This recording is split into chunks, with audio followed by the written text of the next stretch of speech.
Good morning दोस्तों, मैं आज आपके लिए वैद्युत रसायन का तीसरा पार्ट बना रहा हूँ, जिसमें अंकित प्रश्न है। केवल ओनली क्या है, अंकित प्रश्न। जैसे आपको दे रखा है कि 0.1 मोल प्रति लीटर KCl बिलियन से भरे हुए एक चालकता सेल का प्रतिरोध 100 ओम। यदि उसी सेल का प्रतिरोध 0.002 मोल प्रति लीटर KCl बिलियन भरने पर 520 ओम हो तो 0.02 मोल प्रति लीटर KCl बिलियन की चालकता एवं मोलर चालकता 1.29 सीमेंस मीटर इनवर्स है।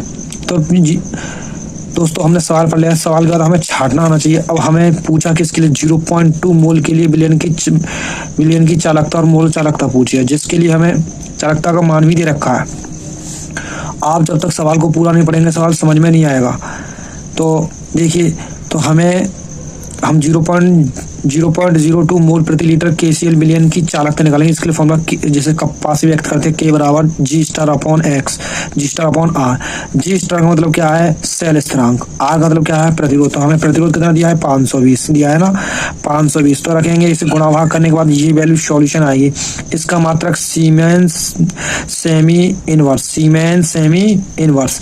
अब आगे हम मोलर चालकता निकालेंगे। क्या निकालेंगे, मोलर चालकता, जिसके लिए हमें KPM का मान, हमें सूत्र याद होना बहुत जरूरी है। तो इसके लिए सूत्र दे रखा कप्पा इंटू 1000/m। तो हमें मोलरता दे रखी है। मोलरता का मान 0. क्योंकि मोलरता का मात्रा क्या होता है, मोल प्रति लीटर, तो मान रख देंगे। इसे भी सॉल्व करने के बाद तो हमें क्या आएगा, 124 siemens semi square mole inverse. ये क्या है कि हमारी मोलर चालकता, जिसे हम KPM से व्यक्त करते हैं। आपके लिए ये सवाल दे रखे हैं, मैं आपके लिए बहुत अच्छी तरह से समझाने का प्रयास करता हूँ। अगर आपको कोई भी डाउट हो रहे तो कमेंट करें। देखो, इसके बाद जब तक हमें ये नहीं पता चलेगा कि कप्पा क्या है, मोलर चालकता क्या है, मैंने आपको पीछे बताया है। चालकता क्या होती है, जी स्टार सेल स्थिरांक होता है, R क्या होता है, प्रतिरोध होता है, तभी हम सवाल को ढंग से समझ सकते हैं। आगे क्या कह रहा है, 2.1 सेमी की दूरी तथा 4.2 सेमी उसके क्षेत्रफल वाले 2 PT इलेक्ट्रोडों को लबर के 0.5 N बिलियन में रखने पर बिलियन का प्रतिरोध 25 ओम पाया गया। तो बिलियन का विशिष्ट चालकता एवं तुल्यांकी चालकता कहते हैं। तो विशिष्ट चालकता, तो देखो यहाँ पे मैंने लिखा भी है जिससे आपको अच्छा समझ में आए। दूरी L बराबर 2.1 सेमी। अब आपका वो चेंज करने के, क्योंकि यहाँ पे सारी पद्धति CGS में, तो CGS में ही रखेंगे। क्षेत्रफल को A से व्यक्त करते हैं 4.2 सेमी स्क्वायर। N मतलब नॉर्मलता दे रखी है हमें 0.5, प्रतिरोध दे रखा 25 ओम रख दिया। विशिष्ट चालकत्व, जहाँ चालकता एक ही बात होती है, तो कप्पा हमें निकालना K, और तुल्यांकी चालकता कैप EQ निकालना। क्या निकालना, तो इसके लिए फॉर्मूला होता है कप्पा 1/R इंटू L/A। सब वैल्यू रख देंगे। R का मान 1/25 इंटू इसका भी मान दे रखा है, L का मान कितना दे रखा है, 2.1 इंटू ये 4.2। तो अब क्या करेंगे, हम पॉइंट से पॉइंट काट देंगे। तो 21 दूनी 42, 2 तो 25 दूनी 50, 1/50। इसका ये मान आ जाएगा ओम सेमी इनवर्स। ये आपको पहले मात्रक भी निकालना आता था। आगे लैम्डा EQ बराबर कैप इंटू 1000/n। तो n का मान रख देंगे, और हम कप्पा का मान निकाल ही चुके हैं। तो काटपीट करने के बाद हमारा आएगा 40। अगर आपको काटपीट भी ना समझ में आए तो पूछ सकते हैं। देखो, जैसे हम कैसे काटते हैं संख्या, आप भी जानते हैं। देखो, पॉइंट हटाई हमने, 0 बढ़ा ली, इसकी 1 0 थे, हम 0 काट सकते हैं। फिर उसे ऐसे ही भाग करते जाएंगे और आंसर, क्योंकि 25 25 चौका 100 आप जानते हैं। तो 40 ओम सेमी स्क्वायर तुल्यांक इनवर्स, इसका मात्रक हो जाएगा। क्या हो जाएगा, मात्रक हो जाएगा। अब मैं आपके लिए और भी सवाल लेके आया हूँ जो आपके लिए बहुत बहुत इम्पोर्टेंट होंगे, जो 2024 में आएंगे। N/50 KCl बिलियन का 25 डिग्री सेल्सियस पर विशिष्ट चालकत्व कप्पा दे रखा है 0.002765 ओम सेमी इनवर्स है। यदि बिलियन सहित सेल का प्रतिरोध 400 ओम हो तो सेल स्थिरांक की गणना कीजिए। किसकी गणना कीजिए, सेल स्थिरांक की। तो N का मान 1/50, विशिष्ट चालकत्व 0.002765 ओम सेमी इनवर्स दे रखा है पूरे का।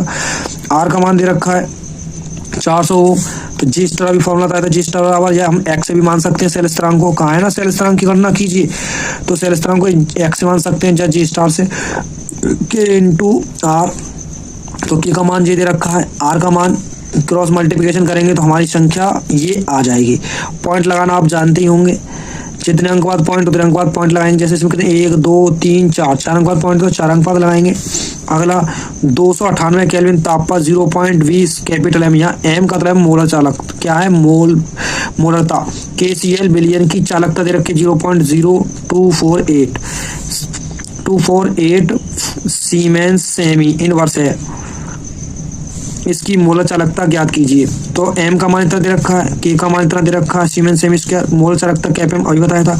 के का मान रख देंगे, एम का मान, पॉइंट हटाएंगे, 4 अंक 4 जीरो बढ़ा लेंगे, इसके हटाएंगे, ऊपर जीरो क्रॉस काट पीट करेंगे। जैसे इसमें हम काट, जैसे आप तो इतना सिंपल तो जानते होंगे, जिसमें नीचे 4 जीरो है तो ऊपर भी हम 4 जीरो काट देंगे, जो बचेंगे उन्हें रख लेंगे। तो करने के बाद जो सॉल्यूशन आएगा 124 सेमी वो siemens semi square mole inverse आएगा। तो ये सवाल बहुत छोटे हैं, अगर आप समझने का प्रयास करेंगे तो बहुत आसान है, जो बोर्ड में जरूर आते हैं। अब मैं आपके लिए दूसरी तरह टाइप के सवाल लेके आया हूँ।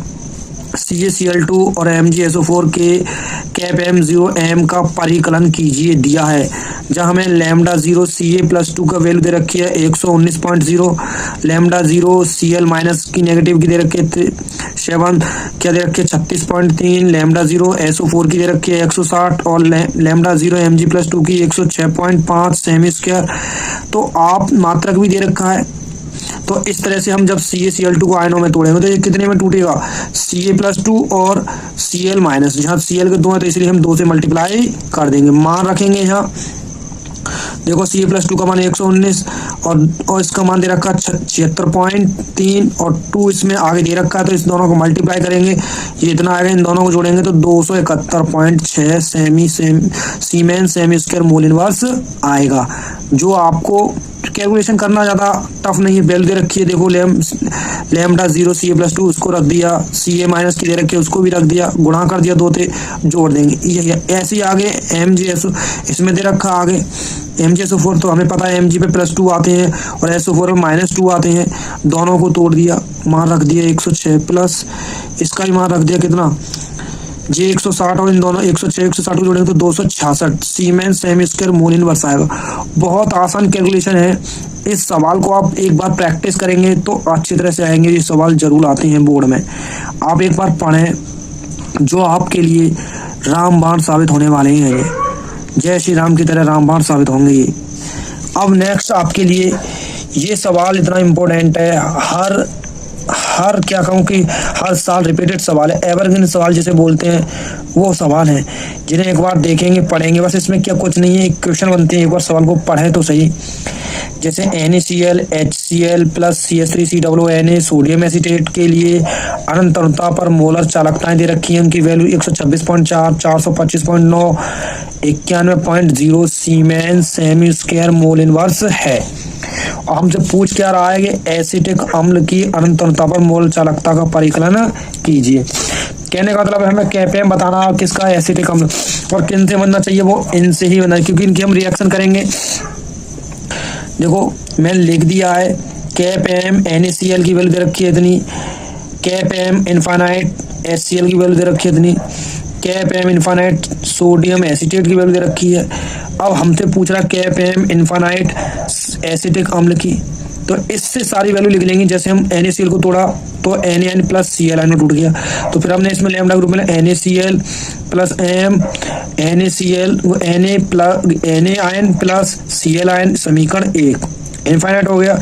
इसके बाद MHCl lambda M infinite H ion plus M infinite Cl ion, ये समीकरण 2 बन गया। क्या है समीकरण 2। ऐसे ही सोडियम एसीटेट को तोड़ेंगे, M इनफाइनाइट लैम्डा M और Na आयन इनफाइनाइट, इस तरह से एसीटेट का भी रखेंगे M के साथ, समीकरण 3 बनेंगे। तो हम क्या करेंगे, क्योंकि हमें एसीटेट चाहिए तो हम क्या करेंगे कि समीकरण 2 में से समीकरण 1 को हटाएंगे। समीकरण 2 कितना है 0, हमने वैल्यू रख दी। समीकरण 1 ये इसमें से हमने घटा दिया, तो Cl minus Cl ion cut जाएंगे, बचेगा क्या हमारे पास M H ion plus M infinite Na ion, ये बचेगा समीकरण 4। तो इनफाइनाइट MnHCl और M इनफाइनाइट NaCl। अच्छा, अब आगे हमें समीकरण ये बन गया अगला 4। तो हम समीकरण 3 व समीकरण 4, समीकरण 4 कौन सा, ये वाला अभी जो बना है। समीकरण 3 कहाँ गया, केरा। इन दोनों को हम जोड़ेंगे तो क्या होगा, हमने जोड़ दिया तो अब देखो Na आयन से Na आयन कट जाएगा, हमारे पास एसीटेट आयन और H आयन बचेगा। क्या बचेगा, H आयन। अब जोड़ लिया हमने तो ये बचेगा हमारे पास ये, इन दोनों ये क्या लिख देंगे, एसिटिक अम्ल। क्या लिख देंगे, एसिटिक अम्ल। अब इनकी वैल्यू रख देंगे, सोडियम एसिटेट की 91, इसकी 425.9 और इसकी कितनी दे रखी है, 126 पॉइंट